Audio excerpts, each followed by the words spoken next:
நடிகர் லாரன்ஸ் அவர்கள் மீனவர்களுக்கு கொடுத்த உதவித்தொகை 10 லட்சம். நடிகை சமந்தா அவர்கள் தன் காதலனுக்கு கொடுத்த பரிசுத் தொகை 27 லட்சம். இதில் கோபமோ பொறாமையோ எதுவுமில்லை. இருப்பினும் நடிகர்களும் மற்றும் பல லட்சக்கணக்கான பல கோடிக்கணக்கான சம்பளம் பெற்றுக்கொண்டிருப்பவர்களும் ஏழைகளுக்கு கை கொடுத்து உதவுவதில் எண்ணமில்லாமல் இருப்பதுதான் இங்கு தெரிந்து கொள்ளக்கூடியதாக இருக்கின்றது. ஆனால் இதில் ஒரு பெரிய கண்ணோட்டமே இருக்கின்றது.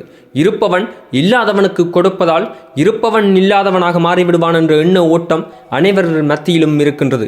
இருப்பினும் அதில் ஒரு மிகப்பெரிய பிழை இருக்கின்றது.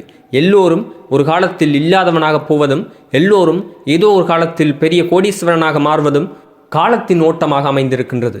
இந்த காலத்தின் ஓட்டத்தில் எப்பொழுது உன்னிடம் இருக்கின்றதோ அப்பொழுது உறவுகளையும் நட்புகளையும் நல்ல உள்ளங்களையும் சேர்த்து கொள்ள வேண்டும் என்பதுதான் மனிதநேயம். இந்த மனிதநேயம் தெரிந்தவர்கள்தான் இவ்வாறு உறவுகளை சேர்த்து கொள்ளுகின்றார்கள். அதற்கு ஒரு நல்ல உதாரணம் லாரன்ஸ். பணக்காரனை பணத்தால் குளிப்பாட்டுவதால் எந்த மகிழ்ச்சியும் இல்லை. ஒரு ஏழையை பணத்தால் குளிப்பாட்டும் பொழுது பணக்காரனுக்கும் மகிழ்ச்சி ஏற்படுகின்றது, அந்த ஏழைக்கும் மகிழ்ச்சி ஏற்படுகின்றது. அதனால் உங்கள் பிறந்த நாளோ அல்லது என்ன விசேஷமாக இருந்தாலும் உங்களிடம் இருக்கும் பணத்தொகையை வீண் விரயமாக வீணாக்காமல் ஒரு ஏழைக்கு கொடுத்து அந்த ஏழையை உயர்த்திவிட்டு அதன் மூலமாக நல்ல உள்ளங்களை சம்பாதித்துக் கொள்ளுங்கள்.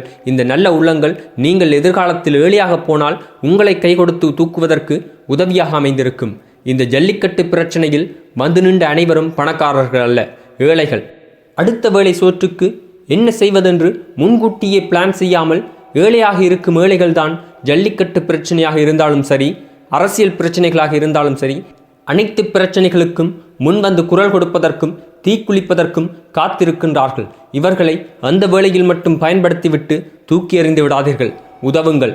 பணக்காரனாக இருக்கும் நீங்கள் ஒவ்வொருவரும் ஏழைகளுக்கு உதவுங்கள். நன்றி, வணக்கம்.